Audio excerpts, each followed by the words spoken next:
So we are back and we are here with an Hello, Marianne. incredible guest. I don't think she needs an introduction.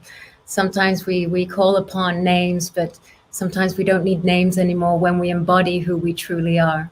So I'm welcoming Marianne Williamson. Thank you so much for being here with us for the Never Alone movement and for the film. And thank you for being present to the needs, our needs that are daunting as a collective, and the needs that are pressing, and the necessity to find tools and to really know what we're going through as a collective, as humanity. And I know you're very passionate about this, Marianne, and I really look forward, and our audience looks forward to what you have to share on suicide and mental health and practical conversations and tools that will allow us to navigate through these times. Thank you, Marianne.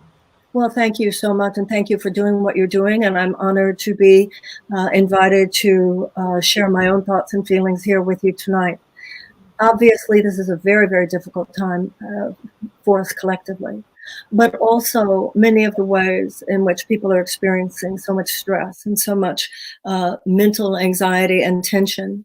While it's magnified by this COVID crisis, it was here before. The suicide rates, particularly among our young people, as you are very, very well aware, have been showing this. I think our young have been kind of canaries in the coal mine, telling us something is very, very wrong. And I think that what is happening here during this crisis is that we are all getting an opportunity to think deeply about that. Humanity has lost its way. And Mahatma Gandhi said that the problem with the world is that humanity is not in its right mind. And I think particularly for young people, this crisis of meaning is harrowing, to the point where many don't see the point in being here. If you live in a world that only tells you that external things have meaning, when in fact external things inherently have no meaning whatsoever, when young people are brought up to believe that their value is not so much inherent in who they are, but in what they achieve, that life is about what you get, life is about the fact that you're not enough as you are, but maybe if you achieve this, go to that school, get this job, make a certain amount of money, have a certain kind of partner, that then you will be happy. And what many of us have found, and as your own story so tragically reveals, even when parents are doing everything to counter that, the collective is swimming in it. The paradigm that dominates our society is so demystified. We have taken the mystery of life, the tenderness of life, the fragility of life, the deeper beauty of life, and we act as though it's over there somewhere.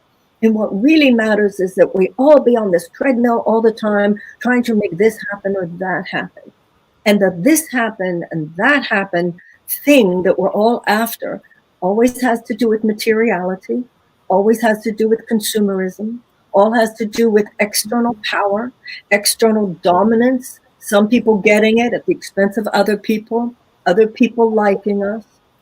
And it is insane. And it has separated us from each other. And it leaves us in a world where we feel purposeless. Now, the spiritual paradigm, the spiritual worldview, is the complete opposite of all that. And enlightenment is the ultimate mental health. Ultimately, spirituality and mental health are ultimately the same thing. Ultimately, real spiritual seeking and psychotherapy are the same thing. It's the healing of the mind. Spirituality is the path of the heart. And no psychotherapy ultimately works if it's not with the realization that the ultimate healing of the mind is the merger with the heart. And when you see the purpose of your life is the heart, then you are taught and you realize, and it's your experience on this earth, that we're not bodies, we're spirits. Mm-hmm. That the body is like a suit of clothes we wear. In the Course in Miracles, it says, birth is not the beginning of life, but a continuation of life. Death is not the end of life, but a continuation of life. But we are taught living on this earth, the consciousness of fear that dominates this planet tells us that we are bodies and we are separate from others. Now, that's like being told that you're a sunbeam separate from the other sunbeams, when in fact there's no place where one sunbeam stops and another sunbeam starts. It's like being told you're one wave in the ocean, but you're separate from all the other waves. Now, think about that psychologically. If I think I'm one wave in the ocean and I'm separate from all the other waves, how can I not constantly feel terrified that the ocean will overwhelm me? I'm just one little powerless wave. But if in fact I'm taught that I'm one with the ocean, and there's really no place where one wave stops and another starts, that even though your body is over there and my body is over here, there is no place where your spirit stops and mine starts, then I feel the power of the ocean and the oneness of the ocean. And how could I possibly feel lonely? And that's the difference between ego, which is the belief in our separation, and spirit, which is the realization that we're all here as one gigantic oceanic field of love. Now, the ego mind, in order to preserve itself, mocks what I just said. Of course it mocks it, because as soon as we accept it, the ego mind is gone. Now, we're living at a time where humanity is being, it's right in front of us. You know, nobody knows for sure where this virus came from, whether it came from a lab or whether it came from a wet market or any of the other theories. But it came from irreverence. It came from a lack of reverence for people, or it came from a lack of reverence towards animals, or it came from a lack of reverence towards other people and nature. There's just a lack of reverence. We are so, our entire society is so based on short-term profit, as though that's the bottom line. And that's idolatry. Love is the bottom line. That we love each other is the bottom line. We need to shift from an economic bottom line to a humanitarian bottom line. And this is why it's so interesting. Everybody says people have a mental health problem. A person who cannot live comfortably within this does not have a mental health problem. In fact, if you're upset by that, you're mentally healthy. Sometimes the fact that we're upset is a sign of mental health. The fact, particularly young people who are so sensitive, they can't find meaning here. And meaning is what we crave. Our ultimate identity is that we're love, and we're here with a purpose to love one another. And when we live life with any other purpose in mind, it hurts. And we are thrown into this deep hysteria. And we're thrown into this deep hysteria, and then the world looks at us like, what? There must be something wrong with you. No, there's actually not something wrong with you. The truth is that you are wired for a world very different than this one. And the issue is not that you need to change. The issue is that the world needs to change. And that's part of the problem with the modern paradigm of psychotherapy. People go into the psychotherapist, and the psychotherapist says, well, you know, what's wrong in your life? And too often we're thinking in terms of our own circumstances, not realizing, oh, that's what's wrong in everybody's life. Everybody's going through that. Because the whole setup has gotten us to the point where we serve an economy instead of the economy serving us, where in order to be slavishly devoted to this economy, we're raping the earth, we're poisoning the food supply, we are endangering children, we are starting wars for no real meaning, purpose. And people are looking around going, this is insane, and then being told they're insane for saying it's insane. So I believe those who are crying out with what we call mental health issues are often people who are simply feeling the tender realization that something is off here. That I believe, that's why so many American women, for instance, are clinically diagnosed as clinically depressed. I think there's so much depression among women because women know something is wrong. Something is wrong. You know, in every advanced species, mammalian species that survives and thrives, A common characteristic is the fierce behavior of the adult female when she senses a threat to her cubs.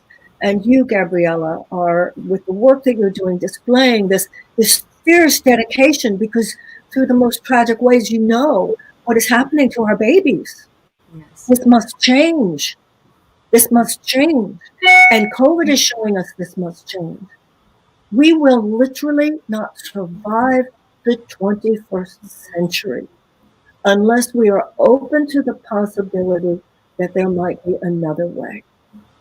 And you know, everybody knows, everybody's ever been to an AA meeting, right? Sometimes you got to bottom out before you're open to change. And this is what's happening to the modern mind. We are falling to our knees. And COVID is causing, on one hand, it's causing so much psychological stress, so much emotional stress. But on the other hand, it's the medicine too. It's rocking us to the core in ways we needed to be rocked to the core. And everybody is finally admitting something is so wrong with the way this whole thing is set up.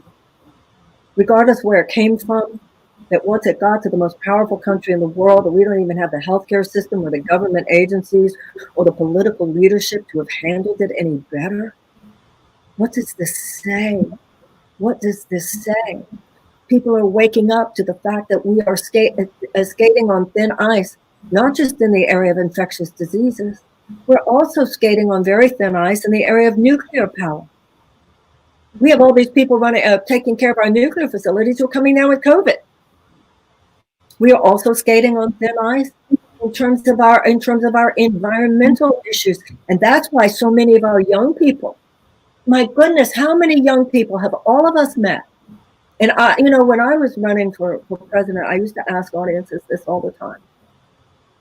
I used to say, how many of you either are someone who said this, or you know someone who has said this, the following: I'm not going to have children.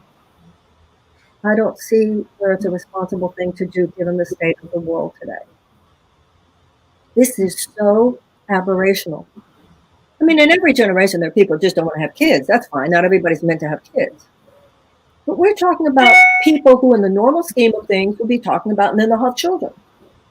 These are blinking red lights that our young people literally are so concerned about the way the economic system is set up in the richest country in the world, and so concerned about the environmental crisis that they literally don't even see having children.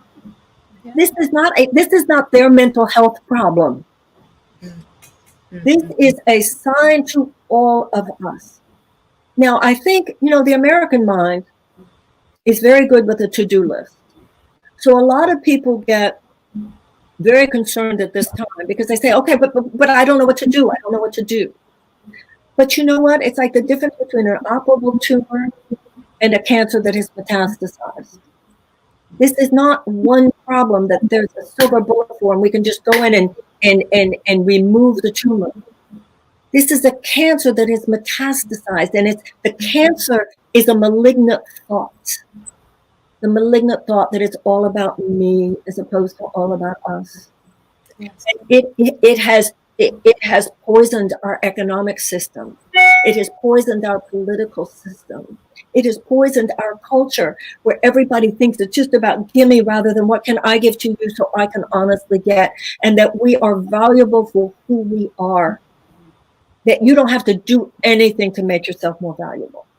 And even when parents try to raise our children to know their ultimate value, they go out into this cold world. Now, we might not know exactly how we're going to change that, but it all begins with realizing the way we're doing it now is a suicide march. It's not just about individuals who commit suicide. The human race is on a trajectory of suicide.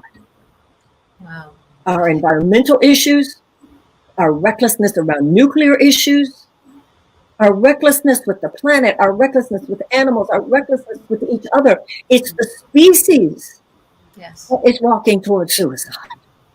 And so what's the good news? Is how many of us think this. Yes. The good news And, you know, I don't think the problem is a lack of consciousness among the people of the world. I feel in my country, and I feel when I travel, there are a lot more people in this world who love than who hate. Yes. And I believe that there are enough people saying, oh, there must be another way. But when this pandemic is over, and there will be another side to this, it's never going to be quite the world we knew, but it can be a better one.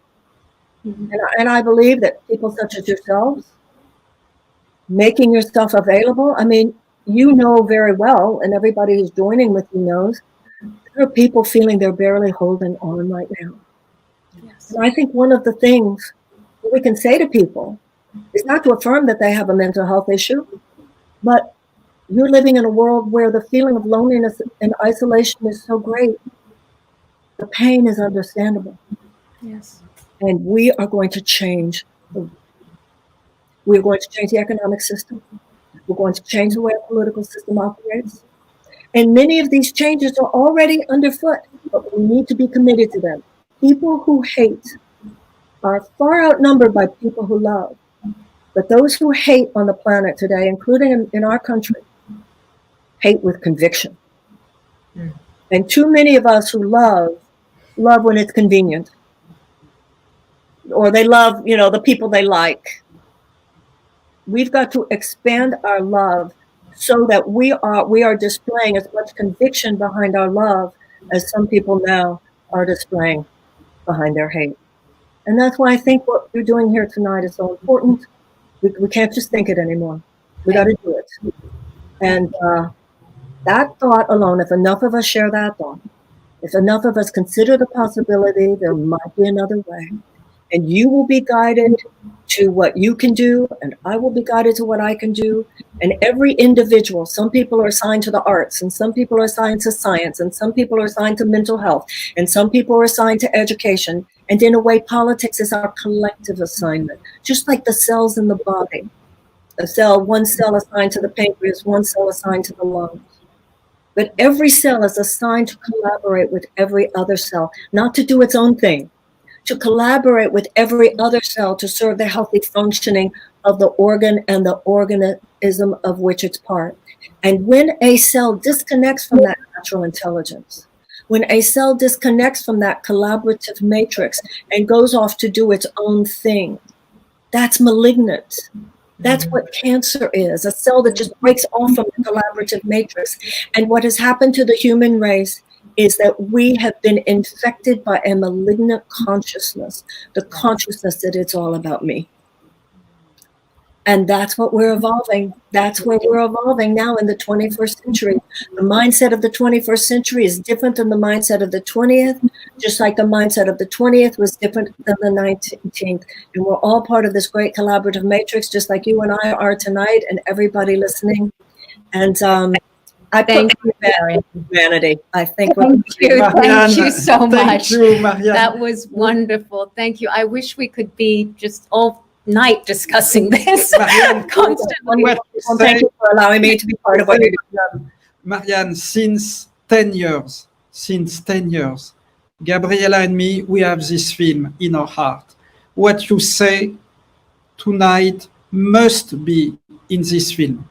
Everyone, we have the responsibility to save million people. We have all the tools. So, Marianne, really from my heart, we love you and thank you. When you talk, you don't talk. God talks through you. We need this language. And I greatly admire what you're doing. Thank you. We need that in the film, Marianne. We love you. God bless you, Marianne. Thank you, Marianne. Thank you. Have a lovely evening. Thank you. You too. Thank you so much. Thank you.